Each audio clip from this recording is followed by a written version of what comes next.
If you were anything like me, you're just thinking, well, hey, it's your show, so let's make it a show. And you got a home here. Welcome to the Go Show, celebrating all things outdoors in this beautiful outdoor playground of a state, nation, and world that we live in. And again, a lot going on, but we're doing full shows today. It's all good. A little late to the game because, well, let's be honest, it's technology. So here we are, and I would say technology and banking all together at the same time makes you want to.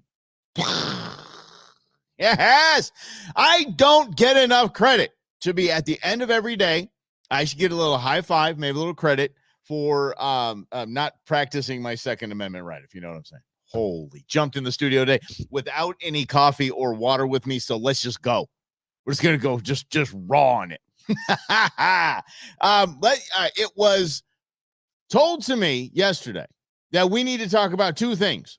We talk about dogs, and we need to talk about what else do we need to talk about? Conservation easements. Yeah. Okay. It's your show.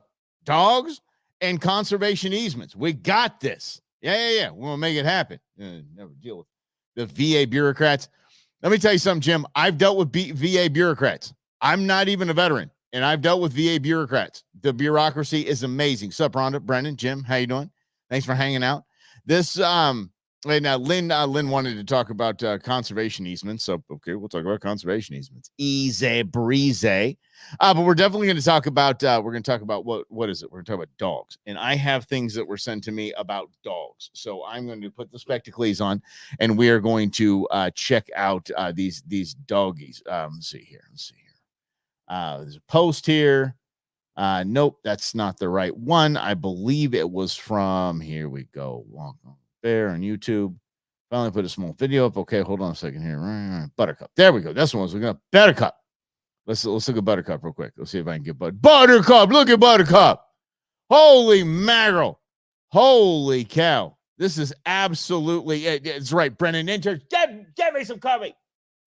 Oh, look at him. Here's what I'm gonna do. I'm gonna share this with everybody. I'm gonna do this in real time here. Here we go. And get rid of that JPEG right there. And we're going to hit save on that one. We're going to see if it did right. It did. You ready for this, y'all?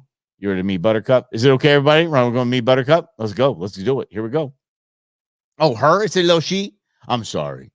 Little sweetie. I didn't mean to call you a she. I mean a he. Whatever. You know what I'm saying. All right, here. Let's get to slides and your computer and this guy right here. This beautiful look at it. Ready? Here we go. Who's the goodest doggo already? Oh, come on, give me the goodest doggo. Where is he? Go! Look at that! Ah! The cuteness might. Oh, man, see, everybody's daily dose of vitamin. Aw, look at her. Come on.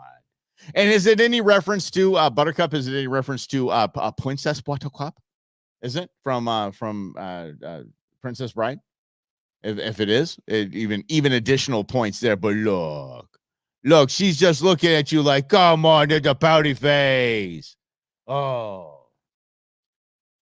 Say, by the way, Mike, my information was on Facebook. Oh, okay. Oh, it was on Facebook. Yeah. Okay.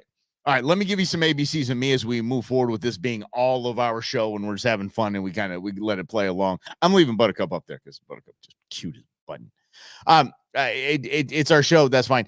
I rarely just scroll through Facebook, y'all. I don't. And I love that you're on here with me with Facebook. I rarely just scroll through Facebook for funsies. So there's a whole new social media me coming in October. God bless us all, or God help us all. And so that will be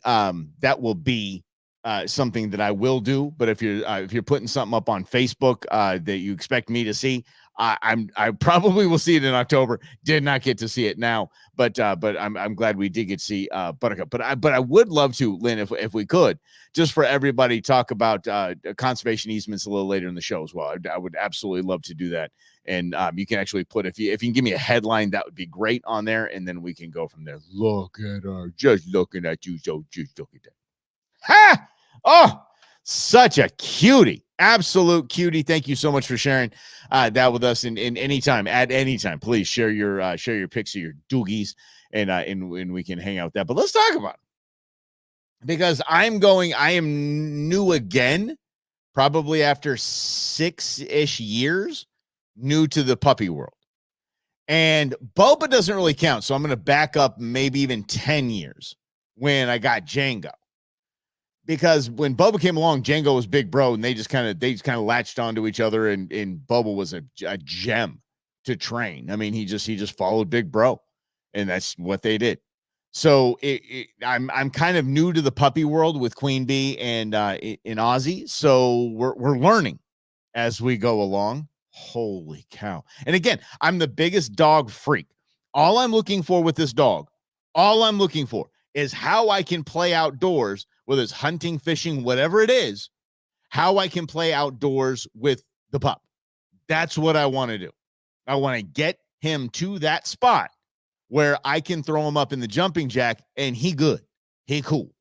And I can have him out by the campfire and everything's good and he can just run around. He can go fishing with me. He's just going to run around me and stay tight.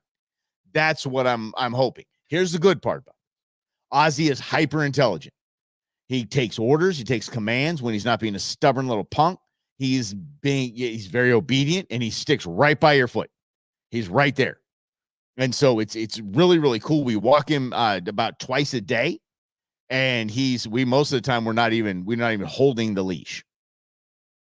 Let me talk about that too. For all the dog owners out there, when you go to a park and you have a super obedient dog that you know isn't going to go acting a fool, even when other dogs are acting like, little gangbangers. You know what I do? I keep the leash on. Your dog needs to be on a leash. It is on a leash. See, there he goes right there. Meow. See the leash hanging behind. Meow. See the leash? It's right over there. So it's attached to him.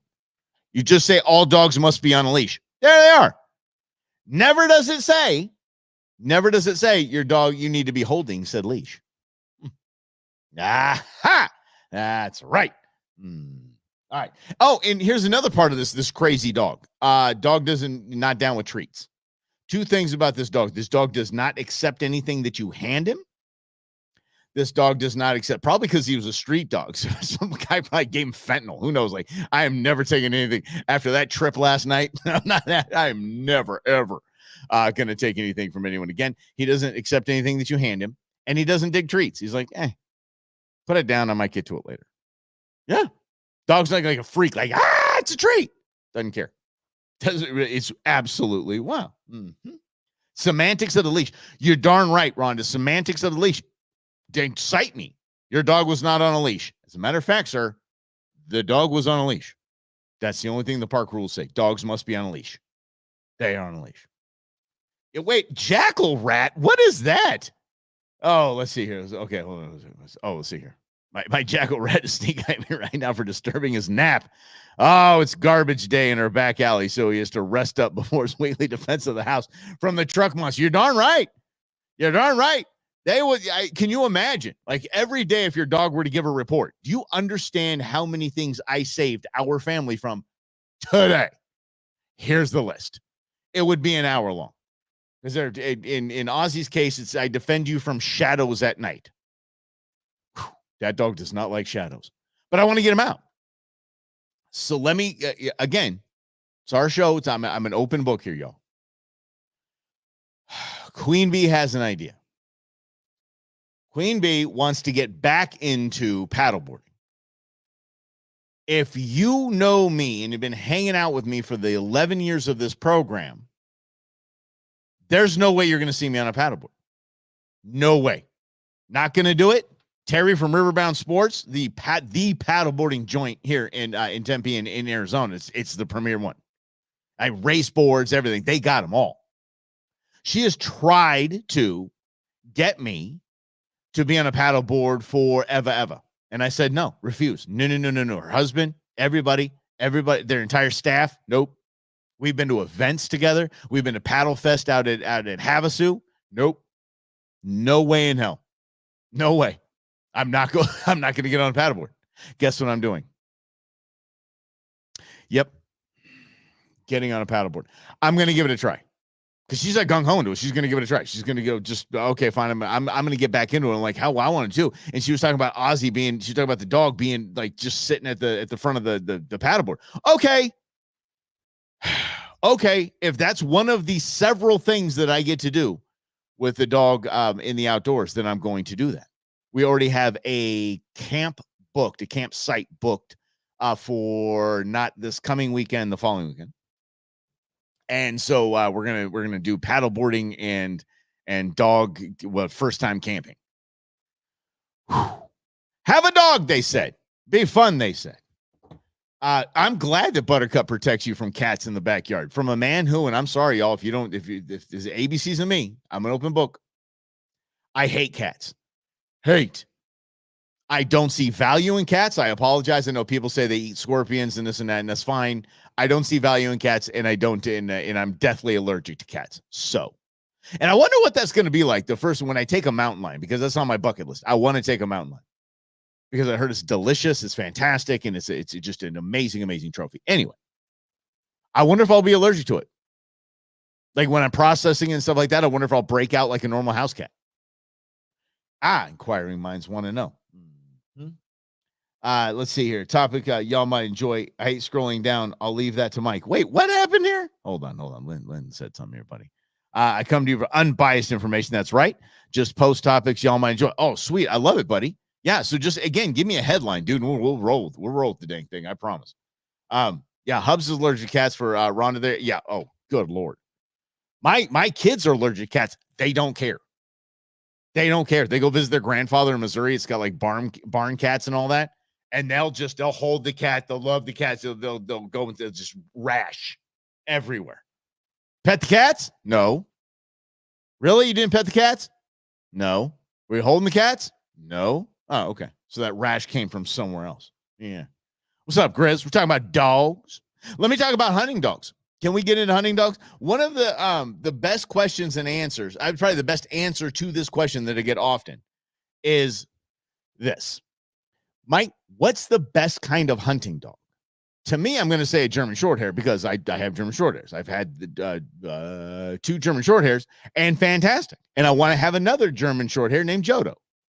That's the dog's name. The dog's going to have Jodo. Mm-hmm. Yeah. Grizz, yes, we were talking about rashes. Yeah. Mm-hmm. But I would say German Shorthair. The best answer to that question, what's the best kind of hunting dog? It's someone else's hunting dog. That is quite literally the best answer. Because do you think I'm ready for a hunting dog? No. They're constant energy. They're constant attention. They're very eager to please, which is fantastic, but that makes them very needy. And they have more energy than you could possibly imagine in any kind of dog. Sporting dogs are called sporting dogs for a reason. They're athletes, and it's absolutely absurd to watch the energy that they have. Now, I'm learning herding dog now. The herding dog is oh, you missed Buttercup? Okay, Grizz missed Buttercup. Here we go. Let me go ahead and let me give it. There you go. There she is. That's right. There's the Buttercup. Yeah, you didn't miss Buttercup, but I got you. We always got you. Just let me know, y'all. It's your show. But you got to be ready for this. In most cases, and I would say working dogs. So sporting dogs and working dogs, pretty much the same in this way. They need a job. If you don't give your dog, your working dog or your sporting dog, a job, it could be going to the mailbox with you once a day. Does not matter. It could be fetching something. Doesn't matter. It could be bringing you your slippers, OG style. Doesn't matter. They need a job. If they don't have a job, then they freak out. They start chewing things. They start eating. They start acting up. They start peeing places. They say if they don't have a job, their life is not. It's just not whole. Yeah, it is Princess Buttercup. Okay, good. I'm glad you said that. As long as it's Princess Buttercup, that is fantastic. Any Princess Bride reference we can give here on the show or any other show, I am 100% in. So Lynn, I don't have time during the show to go to Facebook to check it out. So what I'm going to do is I'm going to go ahead and just talk about easements because I said I would. So let's talk about conservation easement. What is a conservation easement? Just so we know, a conservation easement is a voluntary legal agreement that permanently limits uses of land in order to protect It's conservation values, also known as conservation restriction leases. These suckers are permanent. If you have a conservation easement, if you make a deal, you sign on the dotted line, you shake that hand, it's permanent. Even to your descendants, it is permanent.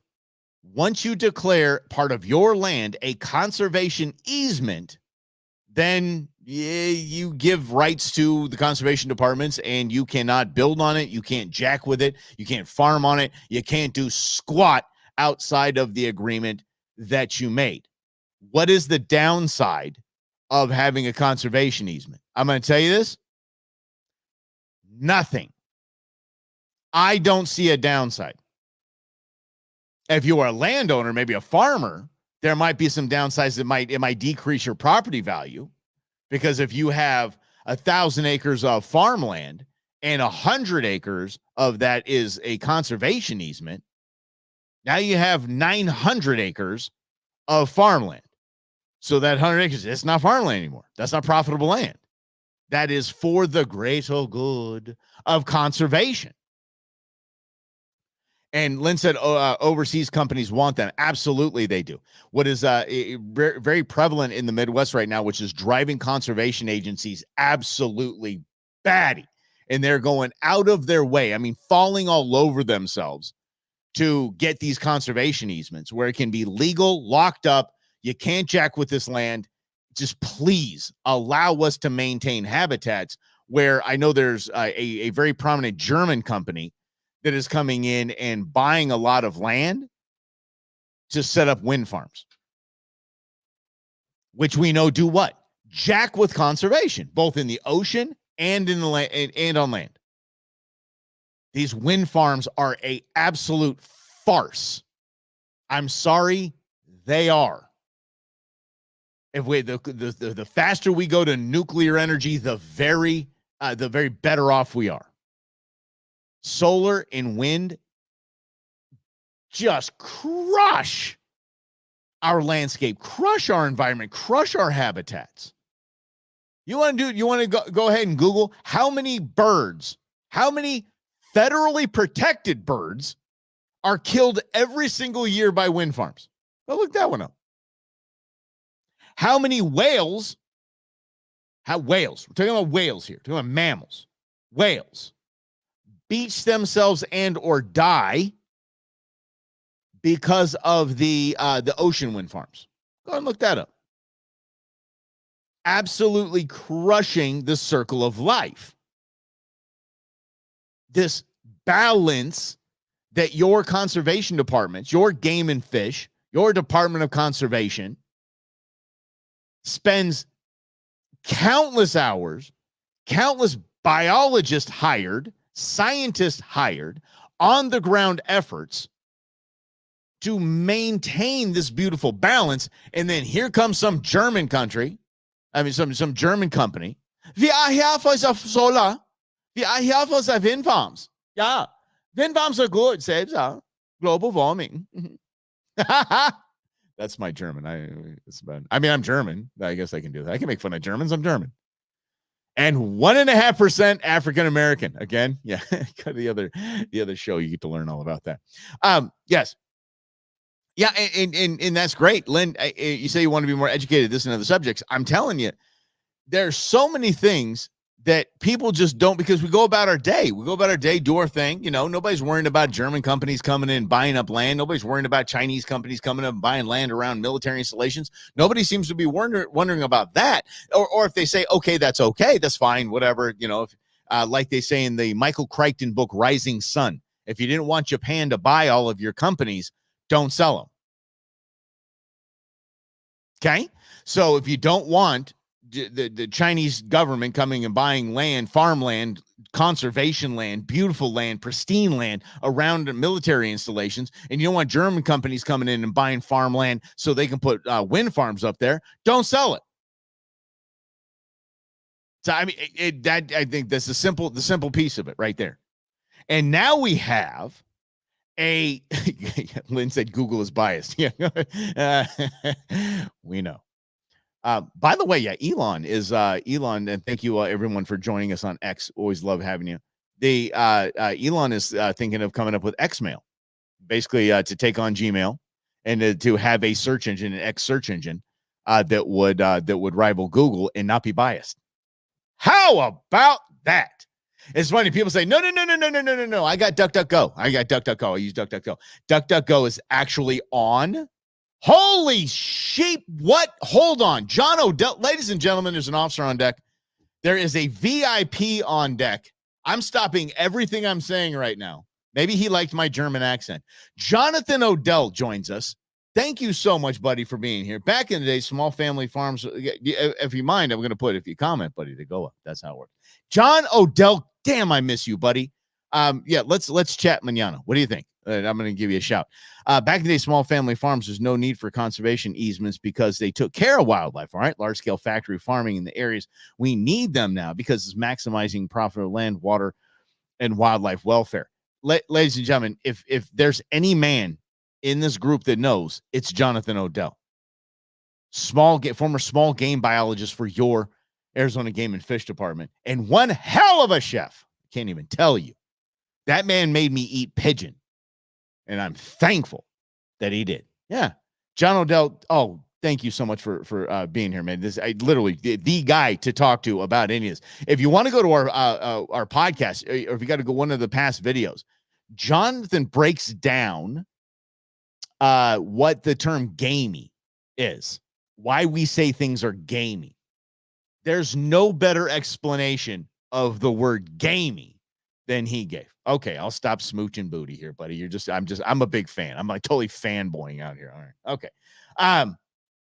Wind and solar since it was a specialty. Okay, Jim, well, we might have a conversation about that. I don't know which show it really fits best in, this or in other news. So let's definitely talk about that, because if that was a specialty of yours, definitely want to get to know that. One of the things Elon said back in the day, and Jim, see if you can verify this, or at least you can say, yeah, that sounds feasible. He said if you have a 100 mile by 100 mile square of solar in the middle of the country, you'd have to use batteries, of course, but you would need no other power. The entire nation could live on that. I wonder. Maybe he's just trying to sell that Tesla Powerwall. Maybe he's just trying to sell a bunch of those. Who knows with Elon? He just got to do his thing. Mm-hmm. Oh my God. John, listen, Odell, if you're still around, dude. Yeah, Grizz threw this at me. Yes. He can make a casserole. I screwed up a casserole. I did. I tried to make a chili relleno casserole and I totally screwed it up. And these awesome, amazing people have not let me forget about that. So, but yes, I assure you, if anyone can make any kind of casserole, John Odell can. Yeah. What? You're in Italy? Good God. I'm fanboying out like crazy. Seriously, dude, you were in Argentina like last year or something like that? Dude, we've got to chat, bro. Text me and let me know like what time, whatever. God, I'd love to talk to you, buddy. I really, really would. And you're in Bologna, Italy. Do they pronounce it Bologna in Italy? Do they really learn to make handmade pasta right now? God, this guy is, yeah. Mm-hmm. See? Yeah. Cool friends. Yeah, I feel pretty cool about that. But buddy, send me a text. Let me know when I can reach out to you, because I don't care if it's the middle of the night, dude. I want to chat with you. Yeah. Yeah, you got to make up for yesterday, Chris. All right. Hey, but I hope you guys got a little something out of that. Especially, I appreciate Jonathan Odell for jumping in and helping us with the conservation easements. And Jim, let's have a talk about that. Go ahead and email me at mike@gomikerussell.com. Let me know what we kind of want to talk about, and we'll see which show it fits best in, and we'll go from there. All right, bud? We'll super that. All right, tomorrow, it's FAFO Friday. Holy mackerel, FAFO Friday. I got some gems coming your way. It's just going to be a random. It's going to be a hodgepodge. It's going to be absolutely hilarious. We're going to have a lot of fun tomorrow on FAFO Friday right here on The Go Show, celebrating all things outdoors in this beautiful outdoor playground of a state, nation, world that we live in. Have a great rest of your day, everybody.